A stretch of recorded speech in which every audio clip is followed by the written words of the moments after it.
Retrouvez les recettes 750 grammes avec Samsung. Tourne-dos, une viande super tendre et alors là, à la fourme d'Ambert, vous allez voir un vrai délice.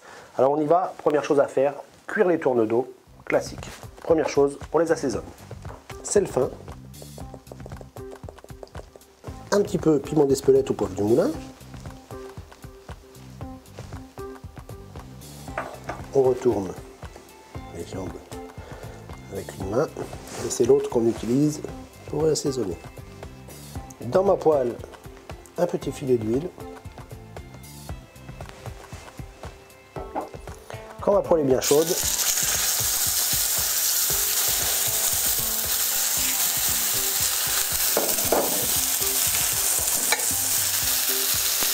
et là, on laisse cuire gentiment. Pendant que les tourne-dos sont en cuisson, la fourme d'Ambert.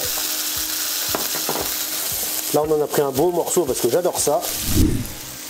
Vous aimez la viande rouge, mais au niveau de la cuisson, on n'est jamais trop sûr. Je vais vous montrer une petite astuce. Une main, 5 doigts. Le pouce, vous l'appliquez ici. Et regardez bien, quand j'appuie, vous voyez, essayez chez vous, c'est tout mou. La viande est bleue. Je change de doigt. Quand je suis au contact des deux doigts ici, je n'appuie pas, juste contact. C'est un peu plus ferme, la viande est saignante.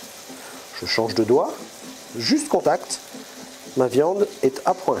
Je change de doigt, ma viande est bien cuite.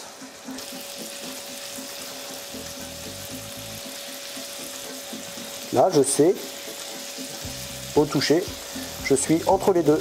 Donc je suis entre à point et bien cuit. Et quand on voit le sang perler comme ici, on est sur une viande à point. Donc, on va sortir les tourne-dos de la cuisson. Nos tourne-dos sont cuits. On va maintenant s'occuper de la sauce. Alors, dans ma poêle chaude, je vais y mettre mon échalote ciselée finement. Alors là, on va baisser un petit peu le feu pour la faire suer gentiment, qu'elle perde son humidité sans brûler. On va ensuite déglacer. Alors moi, je déglace à l'eau. On peut déglacer au vin blanc, pas de problème. Un petit peu d'eau. Là, on est sur une fourme d'Ambert. J'ai envie d'avoir vraiment le goût de la fourme.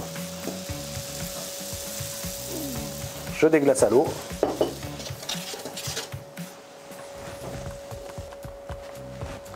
Et maintenant, j'ajoute mes morceaux de fourme. Un bon tiers, un 3 tourne-dos, un bon tiers.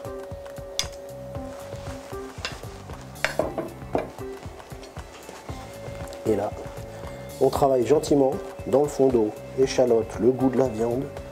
Et j'y ajoute mes dés de fourme qui vont fondre. Mon fromage est bien fondu. Je vais continuer à chauffer un petit peu pour que ça réduise et ensuite on va ajouter la crème. J'ajoute maintenant ma crème. Voilà, j'ajoute la crème. Une belle ébullition. Alors on va rajouter un petit peu de piment d'Espelette, léger parce qu'il y avait déjà le piment qui était sur la viande qui a parfumé un peu ma sauce. Par contre pas de sel puisque le fromage est déjà salé. Donc là je rectifierai l'assaisonnement à la fin. La sauce est bien nappante, bien onctueuse. Elle est terminée. Ce qu'on va faire, c'est un tout petit morceau de beurre, juste pour augmenter un petit peu l'onctuosité et la rendre encore plus gourmande, encore plus nappante. Et là, tout doucement, on incorpore le beurre à la sauce. Vous allez voir, ça lui donne de la brillance très vite. Hop. Ma sauce devient vite brillante. Maintenant que c'est terminé, les deux écoles, soit je la passe avec une petite passoire par une sauce toute lisse, soit je la garde rustique avec ce bon goût de fromage en gardant tous les morceaux dans ma sauce et je dresse sur ma viande. C'est à vous!